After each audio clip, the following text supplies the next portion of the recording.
Shalom Bapak Ibu Saudara yang dikasihi oleh Tuhan. Puji Tuhan, hari ini kita berjumpa kembali dalam program Renungan Keluarga Kristen. Bapak Ibu Saudara yang dikasihi oleh Tuhan, mari kita bersama bersatu di dalam doa sebelum kita merenungkan firman-Nya. Mari kita berdoa. Bapa kami yang di sorga, terima kasih untuk semua kebaikan Tuhan. Terima kasih pertolongan Tuhan dalam hidup kami. Kami bersuka cita untuk kasih setiamu. Kami bawa syukur kami kepadamu. Kau Bapa yang baik, Kau Tuhan yang perkasa, Kau Allah yang setia. Terpujilah namamu Tuhan. Sungguh perbuatanmu dahsyat. Terima kasih Tuhan sudah menopang kami. Sepanjang kawal malam istirahat kami, Tuhan menjaga kami. Dalam segala aktivitas kami sepanjang hari yang telah kami lalui, Tuhan menemani kami. Terima kasih Tuhan Yesus. Kami mohon urapan-Mu atas hamba-Mu ini. Kami akan merenungkan firman-Mu. Berkatilah hamba-Mu, Bapak Ibu Saudara-saudara di tempat masing-masing. Tuhan menolong memimpin kami, mengarahkan kami pada firman-Mu. Kuasai hati dan pikiran kami ya Allah. Pimpinlah kami agar sungguh apa yang menjadi maksud Tuhan, pengertian itu Tuhan berikan buat setiap kami. Terpujilah namamu, kami mau merenungkan firman Tuhan demi nama Tuhan Yesus Kristus Allah yang hidup. Amin. Bapak Ibu Saudara yang dikasihi oleh Tuhan, kita akan bersama-sama merenungkan firman Tuhan yang menjadi perikop perenungan kita dari Yehezkiel pasal 25 ayat 15 sampai 17. Ada 3 ayat yang kita akan baca. Mari kita memperhatikan dengan mendengarkan dan juga Bapak Ibu Saudara bisa mengikuti saya yang bisa membaca bersama-sama kita membacakannya dengan bersuara. Demikianlah firman Tuhan. Beginilah firman Tuhan Allah. Oleh karena orang Filistin membalaskan dendam ke Sumat dan di dalam kegembiraannya atas kecelakaan Israel, melakukan pembalasan dengan melakukan pembinasaan karena rasa permusuhan yang turun-temurun. Oleh sebab itu, beginilah firman Tuhan Allah. Sungguh, aku akan mengacungkan tanganku melawan orang Filistin dan melenyapkan orang Kreta dan membinasakan yang lain-lain di tepi pantai laut. Aku akan melakukan pembalasan yang kejam terhadap mereka, disertai penghajaran kemarahan, dan mereka akan mengetahui bahwa akulah Tuhan pada waktu aku melakukan pembalasanku terhadap mereka. Bapak Ibu Saudara yang dikasihi oleh Tuhan, bagian firman Tuhan ini adalah perikop di mana kita akan bersama-sama belajar. Sepertinya hampir sama ya persoalan yang dibahas oleh Tuhan baik terhadap bangsa Moab dan juga bangsa Filistin, orang Edom maksud saya. Yang kemarin kita renungkan bagaimana Edom sebagai keturunan Esau, mereka membalaskan dendam kesumat mereka. Mereka berbuat begitu kejam kepada saudara-saudara mereka yang adalah masih sebenarnya berhubungan saudara, berhubungan keluarga. Bapak Ibu Saudara, orang Filistin atau bangsa Filistin ini secara historis kekeluargaan memang bangsa Filistin bukan keluarga, berbeda dengan bangsa Edom yang adalah keturunan Moab. Maksud saya, kalau Moab itu masih keturunan dan mereka juga berbuat jahat. Amon masih keturunan ya. Kalau di sini Edom, kemarin kita belajar juga adalah keturunan dari Esau juga mereka. Jadi dari Amon, Moab, Edom itu adalah orang-orang dekat yang masih berhubungan sebenarnya ya. Tapi bangsa Filistin ini adalah mereka sudah di luar secara hubungan kekeluargaan. Bapak Ibu Saudara, sebenarnya kalau kita melihat bagaimana perjalanan kehidupan iman dan juga kehidupan yang dialami bangsa Israel. Pada waktu mereka jatuh, pada waktu mereka dibuang, pada waktu mereka menjadi hancur ya, bait Allah dibakar, kota-kota mereka diruntuhkan. Itu sedihnya yang dialami oleh bangsa Israel. Memang mereka dihukum karena Tuhan sedang menghajar mereka. Tapi bukan hanya itu. Tapi ada perlakuan-perlakuan yang orang-orang atau bangsa-bangsa di sekitarnya itu sangat kejam. Bagaimana Bani Amon berbuat jahat, bagaimana Bani Moab berbuat jahat juga kepada mereka, bagaimana Bani Edom itu berbuat jahat kepada mereka, dan juga ternyata bangsa Filistin. Bapak Ibu Saudara, bangsa Filistin ini apa yang mereka lakukan sehingga mereka dihukum oleh Tuhan. Tuhan melawan mereka. Tuhan mengacungkan tangannya, mengangkat tangannya untuk menghajar bangsa Filistin ini. Kalau orang-orang yang merupakan keluarga, masih saudara, itu pun diperhatikan oleh Tuhan, juga orang luar diperhatikan oleh Tuhan.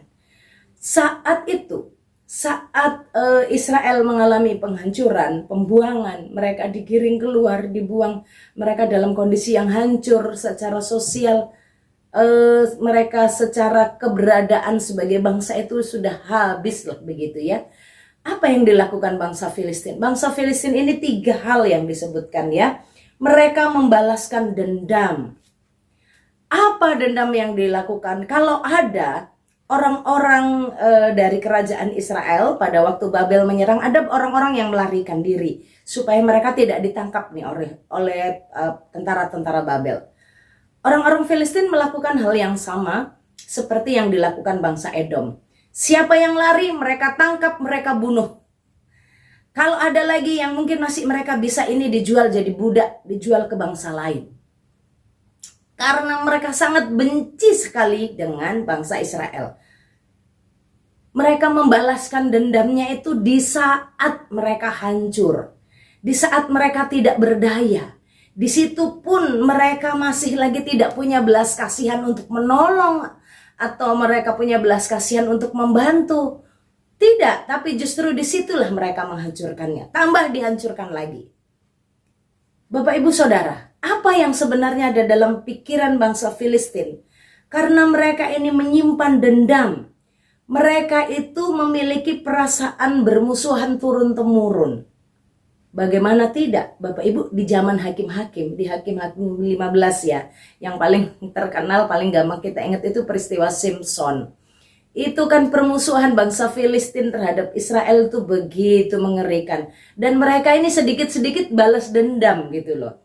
Ingat ya, waktu itu bagaimana Simpson karena marahnya kepada gadis Filistin, dia ikat ekor dari anjing hutan, dipasang obor, lalu anjing itu keliling-keliling membakar tumpukan gandum-gandum yang sudah panen.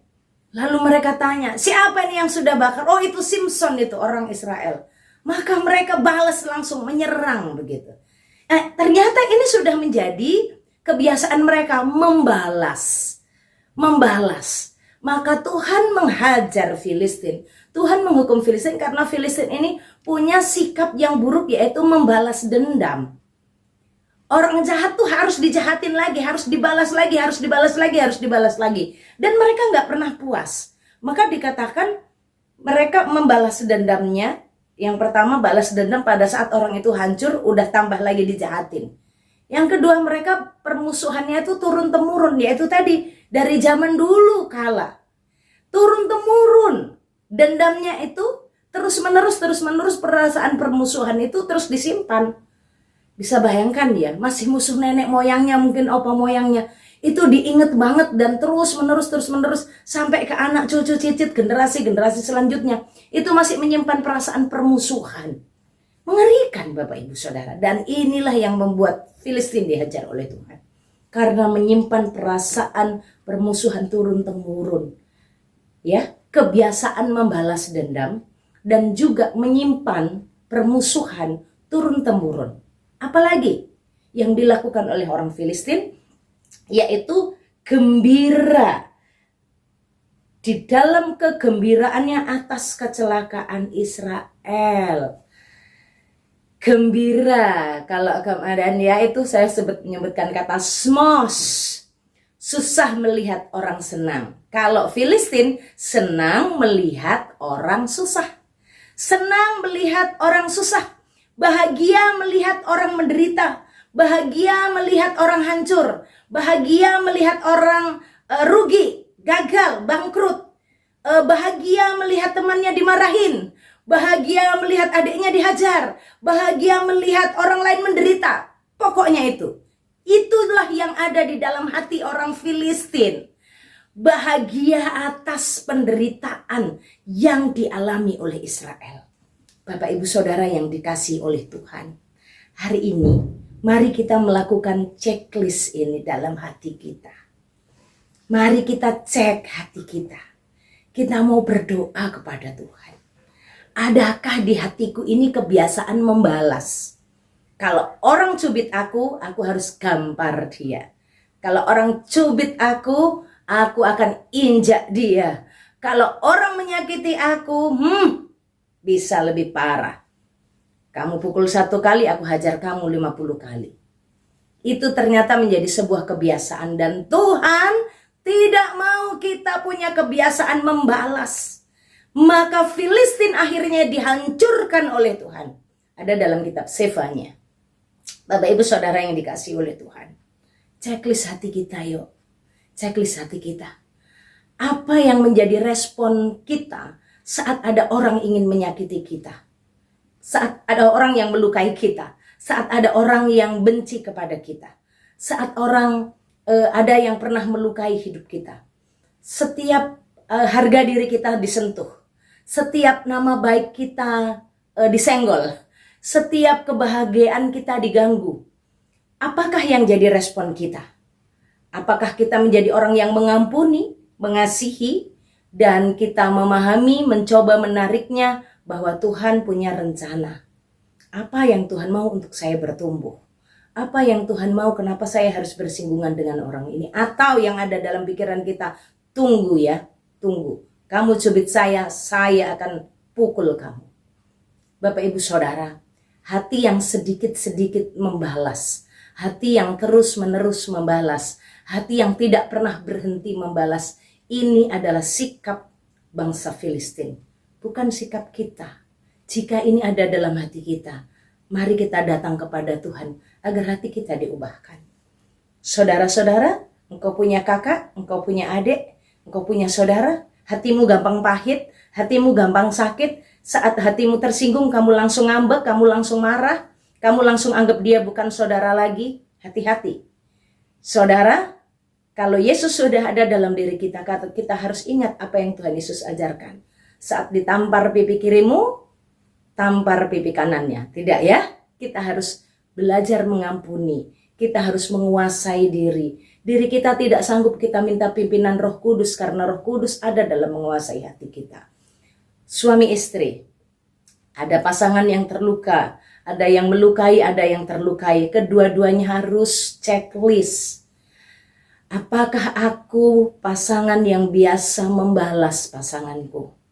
Hari ini kamu bikin aku nangis ya, besok kamu lihat apa yang bisa aku lakukan.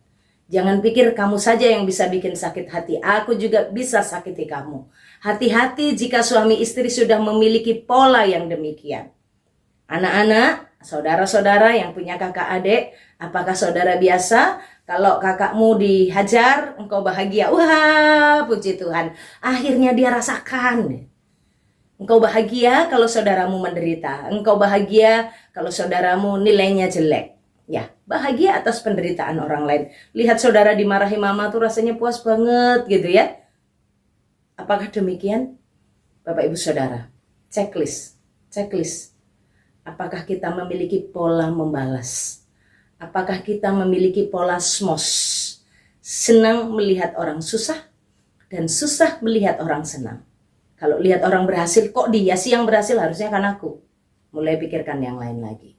Yang berikut kita ingat, apakah ada kita memiliki permusuhan yang turun-menurun? Mungkin kalau saudara-saudara masih muda, enggak lah, aku enggak benci orang yang dulu pernah nyakitin opa omaku, nenek moyangku, enggak. Tapi orang yang pernah nyakitin aku di waktu kecil, itu aja kok Kak, itu aja kok Bu Pendeta, itu aja yang aku nggak bisa lupain. Waktu kecil itu, waktu zaman aku masih anak-anak. Sekarang mungkin umurku 20 tahun, 30 tahun, 40 tahun. Tapi aku nggak bisa melupakan itu dan aku ingin suatu hari dia juga habis. Suatu hari dia juga dipermalukan karena dulu aku dipermalukan di kelas. Suatu hari aku mau hajar dia karena dulu waktu kami bermain sama-sama, aku dihajar dia. Dulu aku belum pinter, sekarang aku sudah bisa apa-apa. Aku sudah punya ilmu bela diri, akan aku hajar dia. permusuhan yang terus disimpan di dalam hati. Today, hari ini, mari kita melakukan checklist rohani. Adakah ketiga hal ini ada dalam hidup kita? And then, dan selanjutnya mari kita membuat aksi sederhana yang kita mulai hari ini. Aksi sederhana hari ini, apa yang bisa aku lakukan? Aku mengakuinya di hadapan Tuhan. Tuhan, aku suka membalas. Aku memohon ampun. Tuhan, ampuni aku dan buat hatiku mampu mengasihi. Buat hatiku mampu mengampuni. Buat hatiku mampu untuk menerima dia. Tuhan, tolong aku. Kalau emosiku meledak-ledak, aku ingin membalas. Tuhan, tundukkan aku. Tundukkan emosiku. Minta tolong dengan Tuhan. Aksi kecil, aksi sederhana yang kita lakukan tiap-tiap hari. Mari kita mulai berdoa kepada Tuhan. Siapa yang hari ini kita ingin ampuni? Checklist. Buat listnya. Sehingga kita akan beres satu persatu. Saudara-saudara, dengan siapakah engkau telah tertawa waktu dia jatuh? Hari ini minta ampun kepada Tuhan. Checklist, buat listnya. Langkah sederhana mulai hari ini. Hari ini hatiku mau dipenuhi oleh kasih Tuhan untuk mengampuni, untuk mengasihi. Bapa kami yang di sorga, terima kasih untuk firman-Mu. Kau sudah jelas menolong kami, Kau sudah jelas mengajari kami. Berkatilah kami ya Tuhan, mampukan kami menguasai diri dan Roh-Mu yang kudus terus menjadi pemimpin utama dalam hidup kami. Tolong kami untuk tidak membalas. Tolong kami untuk mengasihi dan mengampuni. Mampukan kami berempati, menjadi saudara saat saudara kami dalam kesulitan, bukan mentertawakannya. Dan Tuhan tolong kami untuk terus mengingat hal-hal yang telah menyakitkan, hal-hal yang sudah menyakiti hati sesama kami, untuk kami mau dibereskan. Tuhan tolong kami, sepanjang hari ini kami mau beraktivitas, ada dalam masa liburan bekerja, liburan sekolah, liburan aktivitas rutinitas, kami mohon Tuhan, Engkau Allah memberkati dalam segala hal yang saudara-saudara, Bapak Ibu semuanya mau lakukan. Tuhan berkati, kami mau melangkah di dalam berkat-Mu. Tuhan memberkati Engkau dan melindungi Engkau. Tuhan menyinari Engkau dengan wajahnya dan beri Engkau kasih karunia. Tuhan menghadapkan wajahnya kepadamu dan beri Engkau damai sejahtera dari sekarang sampai selama-lamanya. Amin. Shalom, Tuhan Yesus memberkati.